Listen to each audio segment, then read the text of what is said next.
Good afternoon, everyone, and welcome back to Worldwide News. I'm Alex, coffee in hand, trying to pretend I didn't hit snooze twice. And I'm Samantha, also here, also caffeinated, and honestly, the world feels loud today. So we're going to do what we always do. Slow it down, sort it out, and breathe through it together. Exactly. Think of this as that calm morning catch-up with a friend who actually reads the news, so you don't have to doom scroll before breakfast. A public service. All right. We've got a global brief, a quick lap around the financial world, one story that restores your faith in humans, and then, my favorite, our small, practical, healthy tip. Let's get into it. Our first headline is out of Greece. A migrant boat collided with a Greek Coast Guard vessel near the island of Chios, and at least 15 people have died. Authorities say dozens were on board. Rescue operations were launched, and the exact circumstances of the collision are under investigation. That's heartbreaking. And it's also one of those stories where immediately everyone argues about who's at fault, before we even stop to acknowledge the lives lost. Do we know what led up to it? We do have some early details.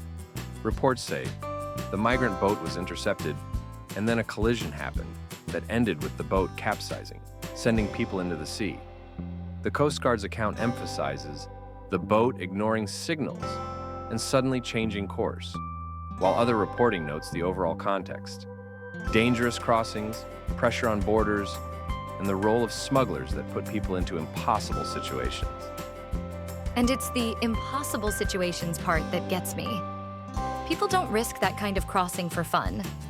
Right, and here's the nugget that sticks with me.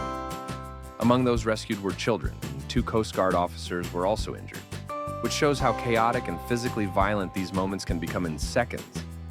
The investigation now matters, not just legally, but morally, because it shapes what policies get justified next. Yeah. And if you're listening and feeling heavy already, same. But we keep going, gently. Staying with weather and safety, let's move to Japan. Japan is dealing with record-breaking snowfall that's been blamed for at least 30 deaths over the past 2 weeks. Officials have warned about avalanches, roof collapses, and snow falling from buildings, and troops have been deployed to assist in affected regions. I saw a photo of streets just swallowed. It's hard to even imagine daily life. Like, how do you go to work? How do you check on elderly neighbors? That's the real story behind the numbers.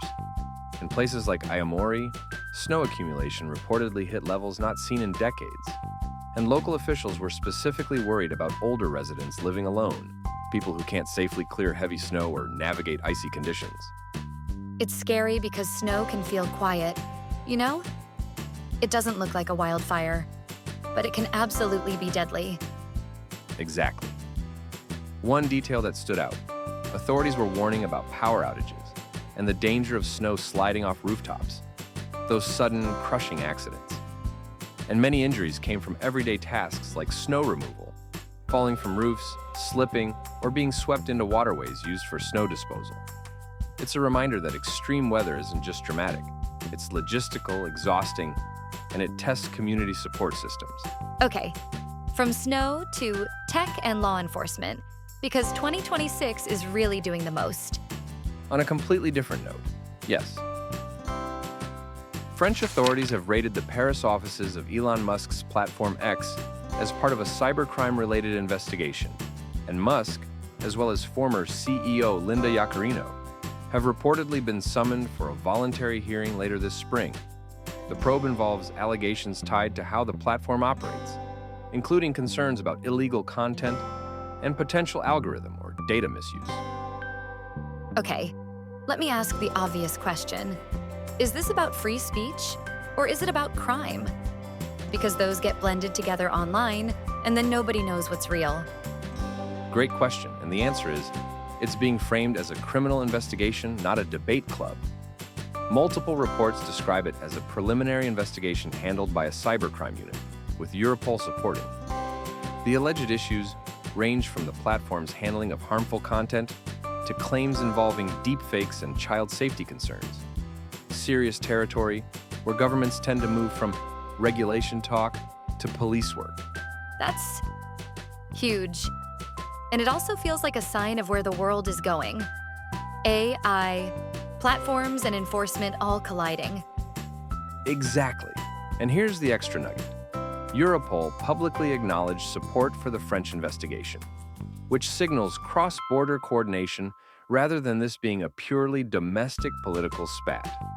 That matters because it suggests authorities see the alleged harm as something that travels fast. And for regular listeners, the practical takeaway is governments are increasingly treating platform safety like infrastructure safety, like roads, airlines, banking, things that can't just be trust us. Well put. Now let's pivot to something that sounds hopeful, because it's about prevention.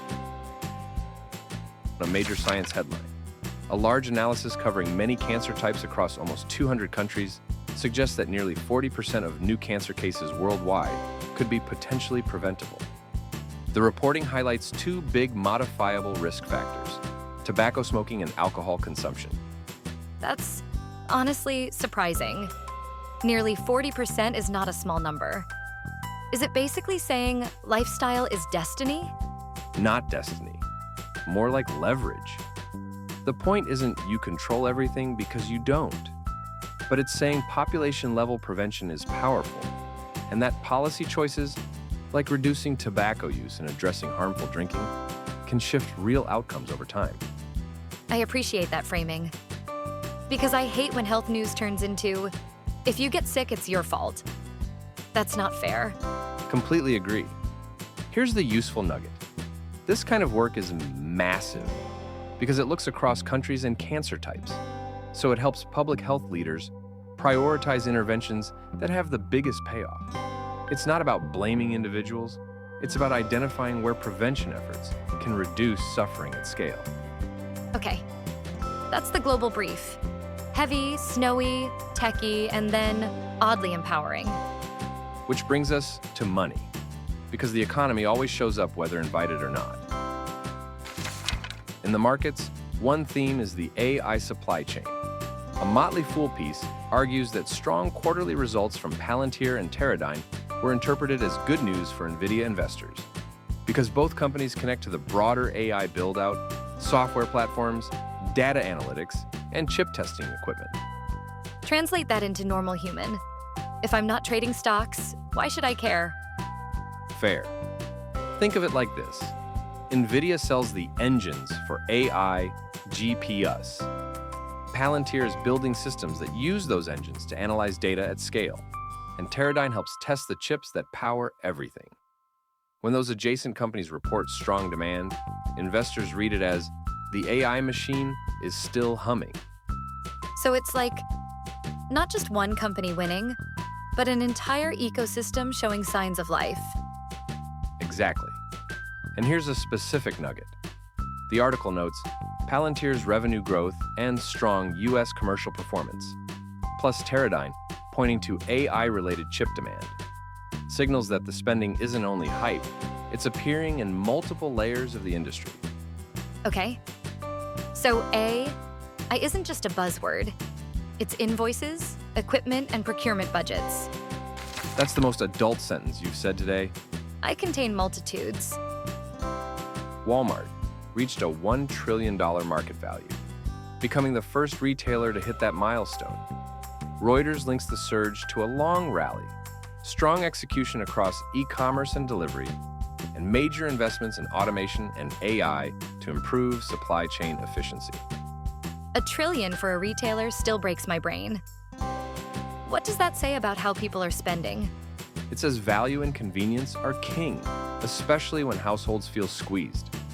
One point Reuters makes is that Walmart has been attracting higher-income shoppers looking for savings while also holding onto its core customer base.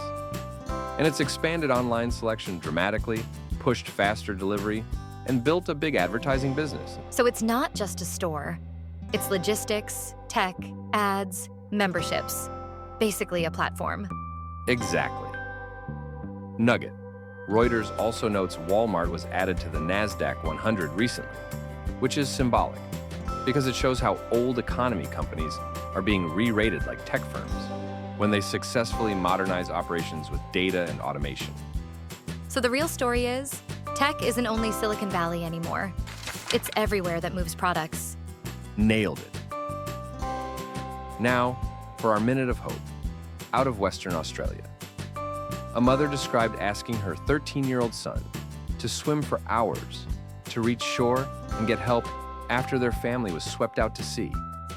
He made it, then ran to find a phone and call emergency services. Help ultimately arrived. I got chills reading that. That kid had to choose courage while still being a kid. And the mom? Imagine the weight of that decision. She said it was one of the hardest decisions she's ever made.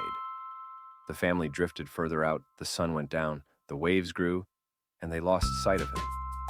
So it wasn't just brave, it was terrifyingly uncertain. And he just kept going. The nugget that hit me.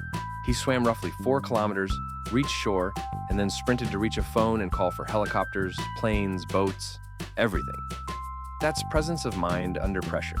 And it's also a reminder that love can turn someone into a force of nature. Okay, deep breath. That's the feeling we needed for a moment. All right, small gift time. Today's healthy tip is simple.